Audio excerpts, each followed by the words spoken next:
Welcome back. I'm Barry Craig. The 2007 gubernatorial primary is coming toward the home stretch, or if you prefer a NASCAR analogy, the white flag is waving. Who's hot and who's not? Who's going to win and who's not? We'll ask our two guests those questions and others today. They are a familiar face. Gerald Watkins, our peerless political prognosticator and professor of political science and city commissioner. Gerald, welcome back. Thank you, Professor. It's good to be with you. And a new face, one of the college's best and brightest, Cale Sullivan from the county of Ballard, from the town of Barlow, who Cale enjoys politics so much he even watches the Canadian Parliament on C-SPAN. I have. I've followed the Canadian federal elections in 2006 very closely. Welcome to the program. Hope to have you back in the fall. Pleased to be here. All right, the first question, as we turn into the home stretch, as that white flag is waving, who is hot as we speak now? Well, I think that this election, for the first time in a long time, is very fluid and is very competitive. There's no heir apparent, even though there is an incumbent. He's a weakened incumbent, and so it's not like having an incumbent at all. And so in both primaries, I think it's very fluid, and I think on the Democratic side, any one of 5 candidates could win the primary, and any one of 2, and possibly all 3 of the candidates in the Republican primary really have a chance of being in the runoff and having a chance of getting elected in November. So I think we've got really a very competitive, and to me there's no real front runner in either primary. Well, this has the potential certainly to be the most exciting governor's race in the last 20 or 25 years, certainly in my lifetime. You might even go ahead and say it's the most exciting one we've had since 1979 or 1899. And right now, as far as who is hot, I say that Jonathan Miller, state treasurer, who's running for the Democrat nomination, has an incredible amount of momentum currently. And I'd have to concur with Gerald. Any one of 5 candidates is looking at a possible victory. Of course, there will be a runoff. You think there'll be a runoff in both, or? If Harper can pull 20% in the Republican primary, then mathematically you're looking at a chance of a runoff. Let's go ahead and name the candidates while we're doing that in case people are not familiar with them. On the Republican side, we have Billy Harper, Paducah businessman, Ann Northup, former Republican congresswoman representing Louisville, and the incumbent, Governor Ernie Fletcher of Lexington. And the Democrats? Democratic side, a little more competitive. You have Bruce Lunsford. He's a millionaire Lexington businessman who ran 4 years ago and dropped out of the primary a couple of weeks before. And is connected to Governor John Y. Brown. That's right, yeah. He served in his cabinet, in his administration, Commerce Secretary, I believe. And you have Kentucky House Speaker Jody Richards. He's been in the House since 1976, and he's the longest-serving House Speaker ever in Kentucky history. You have former Lieutenant Governor Steve Henry, who has great statewide name recognition and has a big vote getter in his wife, Miss America. Miss America is always worth a lot of votes. You have John Y. Brown could attest to that. Yeah, yeah, that's right. I think she won that election, and he just went along for the ride. Well, if I may interrupt you very quickly, I remember after the election was over, Congressman Gerald Hubbard was running for governor, and he said after the election, he said, I was defeated in this race by Phyllis George Brown and John Y. Brown in that order. Yeah. And I think there are some others who agree with that. Exactly. But go ahead, I didn't mean to interrupt. That's all right. Steve Beshear, former Lieutenant Governor, former Attorney General. He ran for governor in '89 against John Y. Brown. And so he's in the race. And you have Jonathan Miller, whose mom is the Political Science Department chair at the University of Kentucky, and he's elected state treasurer, youngest one at 39 in the race in either primary. You have Gatewood Galbraith, perennial candidate, who is always runs on a platform of legalizing hemp. This is about his 7th race of some sort, I think, in 3 different parties, and he's got a great sense of humor and adds a lot of fun to the debates. But he's in the race, and then you have Otis Hensley, who owns a junkyard in Harlan County, I think you said. Wallens He's from eastern Kentucky, and he's ran for governor probably 4 or 5 times. I know he's been out there a lot. Received 3% in 2000. Now the important question here that I have not seen the media addressing, and this is very important. Is it Bullman or Bullman? Well, I watched the KET debate, and he said that it was he wanted everybody watching to go to his website, www.otisbullmanhensley.com. Ah, so he he did said say Bullman. And you mentioned before the program that he has a plan involving a bull. And Yes, this is no before bull. but before the primary, he is going to, the week before the primary, he is going to take I'd say it's about a 10-foot plastic or fake bull, of course, and ride that around the Capitol in Frankfurt. I believe he plans to, quote, ride the bull out of Frankfurt. Wow. But it's not going to be a real bull. No. So He would have reason to fear for his life, I believe, if he rode a real bull. isn't Kentucky politics wonderful? It's fun, It- fun it- to it- watch. Great spectator sport. It is. It is. Now, the rule is if a candidate doesn't get 40%, is it 40% we go to a runoff? At least Right. 40%. At the least winner. 40%. Top two. Top two. So that would be on June the 23rd, is that It will right? be 5 weeks after the May 22nd 5 weeks primary. after the election. But 5 weeks after the election is certified. Right, So, right. So is there a real possibility then that, getting back to that idea, in the Democratic primary it seems almost a certainty. Yeah, I think there, personally, Cal may disagree, but I personally believe there will be a runoff in both the Republican and the Democratic Party primaries. I don't see, you have a couple of them, as he mentioned, Jonathan Miller does have some momentum, and Lunsford will be up in the top few, and a lot of people say in the top two. But it's too early to say.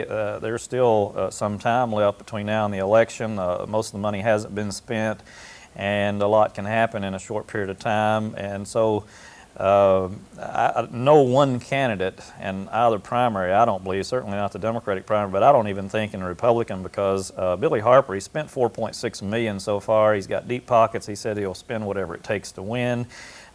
He's going to vastly outspend, and his numbers are inching upward from what I've been told. So I don't think either one of them will wind up getting 40%. So I think personally, I think you'll have a runoff in both primaries. Well, that would be historic. yes, it would be the first one since, when was the runoff provision enacted? 92, I believe. I think Yeah, so. that's Yeah. never happened. Yeah.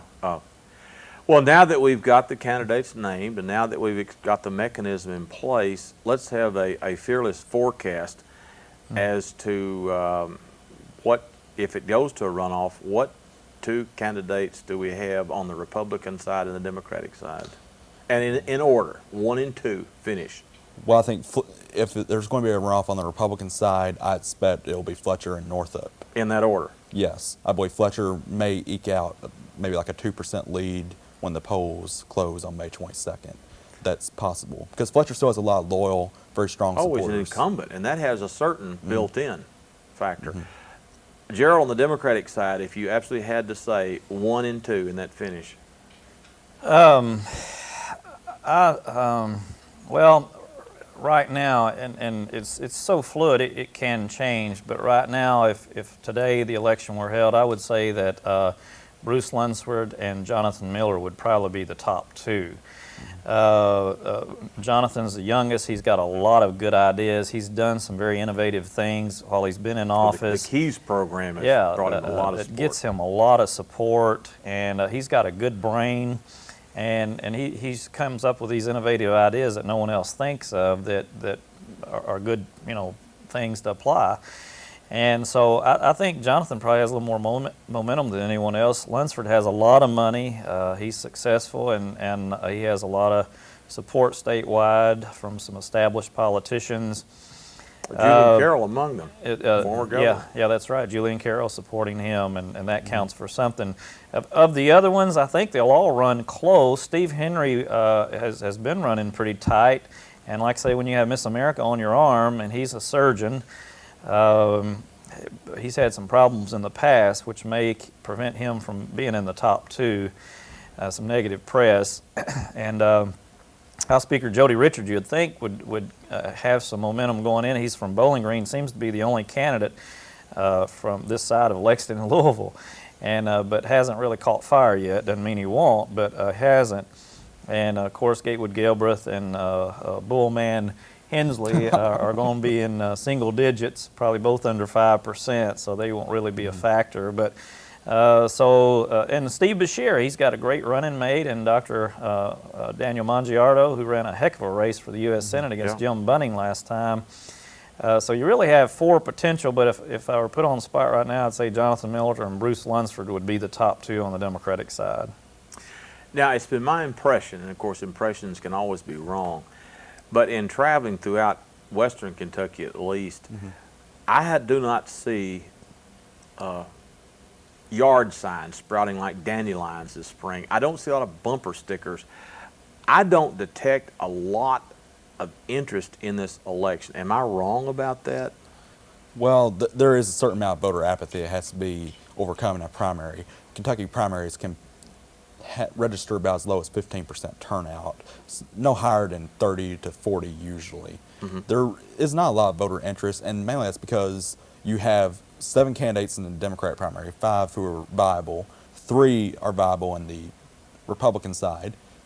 They're all trying to buy airtime like crazy, and their messages are conflicting with each other. They're all getting bounced out into the minds of the voters. So you don't have most voters at this point are undecided. I believe the last poll I saw showed 24% have no preference at this point of a candidate. Is that significant? Yeah, I think Cal's right. The Secretary of State, Trey Grayson, said last week that he was anticipating probably about a 17% voter turnout in the primary, which is low. And I hope it's good. I hope people will get interested and involved, and maybe as more of them get commercials on television and become a little more visible. But you're right, it seems to have been a rather quiet campaign compared to previous governor's races. Well, on the Republican side, this is historic for an incumbent to be challenged from within his own party. That doesn't, and you're a student of politics, that doesn't happen very often. I don't believe it's ever happened in the history of Kentucky politics. And it's very rare.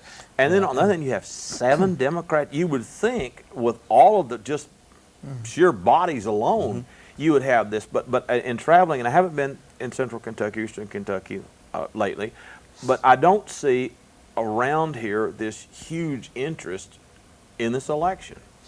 It's been kind of quiet, and no one has been able to really set themselves apart from everyone else. You've had a couple of them take swipes at each other, but nothing earth-shattering in their proclamations. And money may be a factor other than like Billy Harper and the governor's been able to raise a decent amount. None of them have raised the real big bucks that sometimes you see in Kentucky governor's elections.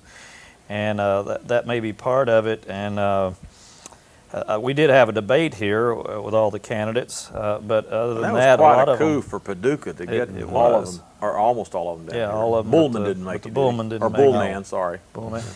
But and there was a good crowd there, probably 1,200 people there that night. But other than that, you haven't seen a lot of them hit Western Kentucky as frequently as they normally do. So I don't know. You're right. It is kind of quiet. The turnout probably won't be as high as we'd like for it to be. But it's like Cal said, it's a historic opportunity. There's no heir apparent, and it's competitive, and it really could. With a low turnout, anyone could win and get their. Well, that's the thing. That it's who turns out the base. Yeah. Well, if you are one of the candidates and you consider yourself to be a favorite or likely to advance to the next round, does that affect how you campaign for this?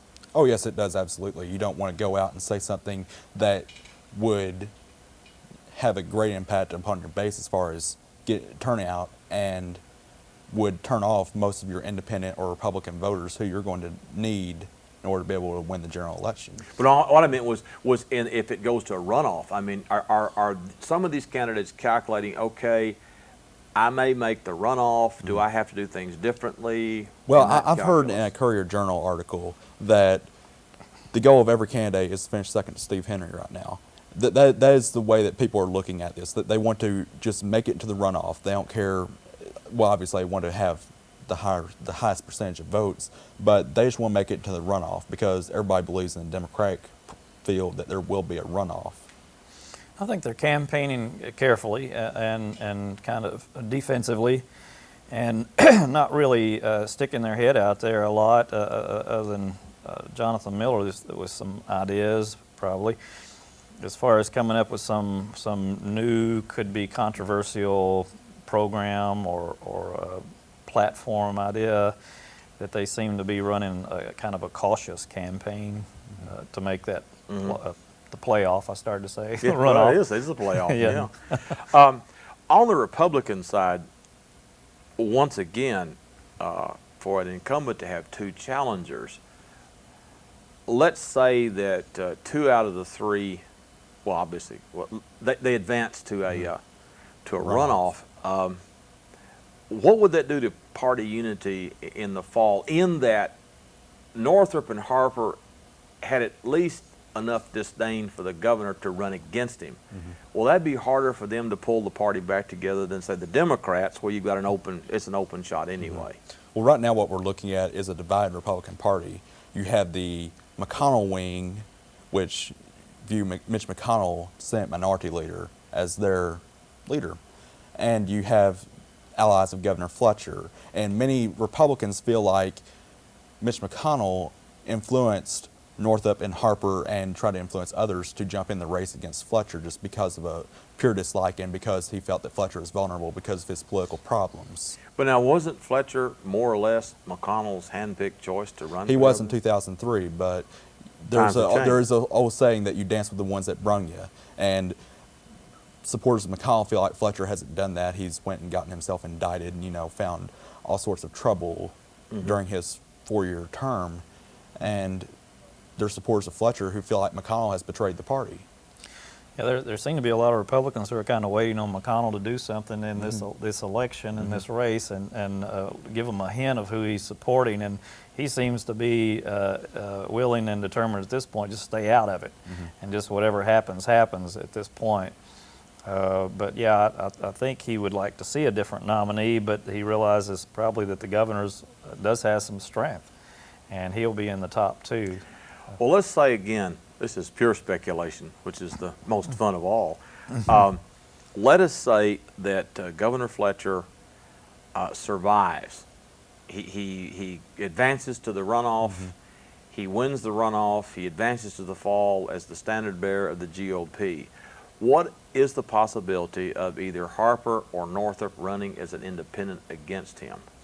Well, I believe that, and Gerald can correct me if I'm wrong, I believe the election laws at this point do not allow for an independent candidate to jump in at this point in the general election. Because Kentucky, we've always had some very strange election laws. Like, for example, with the primaries, the deadline to file to run for governor is after the deadline to change parties in order to be able to run as a candidate. And in most states, it would be the same day to change, in order to be able to change parties as a voter, to change your registration from Democratic to Republican. That's December 31st, and the deadline to file for governor, I believe, for anybody is January 31st. So that would be an impossibility then. I believe. I don't think they would. I don't think Ann would have the money. Billy would have the money, but I don't think he would. I don't think he would do that. I think both of them, while there'll be some animosity and some hard feelings after the election as to who won, and assuming that if the governor did win the nomination, I don't think there's enough hard feelings, and I don't think either one of them would be willing. They're to me, too entrenched in the party themselves to just say the heck with what all I've worked hard to do at this point in my party of choice. I'm just going to go for it anyway. I don't think either one of them would. Well, would they conceivably just sit on the sidelines? Well, let's remember that Billy Harper was the state finance chairman for Governor Fletcher's election campaign in 2003. I don't believe he would. I believe that if Fletcher or Northup won, that he would be a loyal Republican and would endorse his party's nominee. Now, the other side of the coin, you have Bruce Lunsford, who is very controversial among some Democratic circles. Lunsford endorsed Fletcher. Lunsford has given money to McConnell and to Bunning. He's given $55,000 to Republican candidates. Indeed, he has. So let's assume then that he goes to the runoff. He is the Democratic nominee in the fall. Can the Democrats rally around him? I think they're going to have to. I think so. He has some obstacles to overcome among labor. For instance, if he weren't the nominee, you might could see a problem, because last time, you remember, he pulled out 2 weeks before the primary and then endorsed the Republican nominee over the Democrat. So probably there's a little bit of distrust there, and he again, he has some problems with labor right now. But if he were to become the nominee, I think it would be easier for the Democrats to close ranks and rally support for him or anyone else. But if it were him, I don't think that'd be a real problem, because this is such a critical election and such a critical time with so many issues like right to work and all that labor feels threatens their very survival. So those groups, I believe, Bruce Lunsford, excuse me, and with somebody like Julian Carroll behind him, he is so highly respected, and that I believe he could bring a unified front. I think the other candidates, probably almost every single one of the Democrats, maybe not Gatewood Galbraith, I don't know, but I think they'd all endorse him and do what they could to help the nominee, to help him win in November, because the stakes to the Democrats are just too high to set home. Well, it's worth noting that right now, as we speak, labor unions are mobilizing against the Lunsford candidacy while he's trying to capture a nomination. They've sent out mailers to hundreds of thousands of Kentucky union families, letting them be aware of Bruce Lunsford's record in supporting Republican candidates and not speaking out against Governor Fletcher when Fletcher proposed right-to-work legislation. Many union members feel betrayed by Bruce Lunsford, and while they probably would vote for him as the lesser of two evils, he will, if he becomes governor, I believe he will have to manage a fragile coalition in order to be able And that to be brings up reelected. another point, is obviously you all, as being students of politics, are aware. Primary voters are different than general election voters. You've got to, and 17%, that's probably about right. These are your party activists. These are people who are serious about politics. Diehards on both sides. So do you think that, given that could hurt Lunsford when you get right down to election day, when they go into the booth and pull the curtain, that could hurt him despite his rather impressive numbers in the polls? I think so. He would probably run better in the general than he would in the primary, because he could attract some independents, some moderate Republicans, some disappointed Republicans. And in the primary, it's the Democratic primary, you've got a lot of labor union members, a lot of teachers, KEA, minority members, working class, blue-collar people. And I think some of the other candidates would be a little stronger among those traditional Democratic voting groups than Bruce Lunsford would. In these polls that we see, and there are a million of them, do they look at overall voters or likely voters? Do they differentiate? Well, there are two different types of polling, and politicians tend to pay more attention to the people we say are likely voters, people who voted in the last primary election, as opposed to registered voters, which anybody can be. You don't have to be, you have to be registered to vote in order to vote, but you don't have to have actually voted. Right. Right. Okay. I mean, and again, these polls are all over the place, and I think it would seem to me that's the critical group to measure, is likely voters. Yeah, you need 3 out of the last 5 elections voters. If posters do it right, it'll be an accurate reflection at that given time that it's taken. And of course, they can change from one day to the next. But you really have to stay true to the principles of doing an accurate poll, and if you do, then it will accurately reflect at that time. So it depends on who's doing the polling. I would want, rather than an internal campaigns poll numbers, I'm always skeptical of. But if you have somebody like the Louisville Courier-Journal or Bluegrass polling, then I'm more accepting that this is probably fairly accurate.